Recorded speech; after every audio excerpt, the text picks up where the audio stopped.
यदि 2 वर्ष भितर आप किसी भी एक्सीडेंट होची ताले आपको पीपीएफटा फ्री ऑफ कॉस्ट रे पड़ी मिलिबो। जय जगन्नाथ मु अविनाश आपको स्मार्ट डिटेलिंग को स्वागत करुच्ची। स्मार्ट डिटेलिंग रे पीपीएफ कहीं करेंगे आजकल तो बहुत डिटेलर मैंने पाखे अच्छा ऑप्शन अच्छी आसतु जाना कहीं करेंगे आम आपको फाइनेंशियल लसेस रु सेव करूँ। आपण मन क्वेश्चन आसो केमी आम पाखे जो पीपीएफ रोचे जो ब्रांडर से 6 वर्षर प्रडक्ट वारंटी आपंपारे ता सहित सब बड़ जिनस है फास्ट 2 वर्ष गाड़ी एक्सीडेंटल कवरेज मिलूँ। गोटे एग्जांपल मुझे बुझे दूसरी आपण गाड़ी में जब किसी पैनल डैमेज होची देन आपको पीपीएफ कस्टिंग 1 पैनल अराउंड आपको 7 ରୁ 8 हज़ार टका खर्च आसीज मिनिमम। जब 2 वर्ष भितर आप 5टा पैनल डैमेज होची देन आपंकर हिसाब करूँ 40,000 टका मोटामोटी बाबद आप खर्च आसीज पीपीएफ आउ थे करने जो भी आप करेंगे ये आपको फ्री ऑफ कस्ट देते ना कि आप आम पाखे कर सेम इनसीडेंट आम सहित आम सहित कलापर आप गाड़ी में घटुची ताल आपंकर किसी खर्चांत हाँ पड़ोनी आपन को पीपीएफ बाबद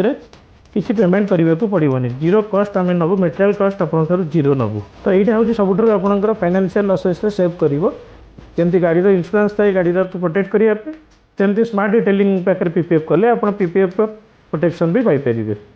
एथर डिसीजन आपणकर आप कौटी पीपीएफ करेंगे। रही नमस्कार। जय जगन्नाथ।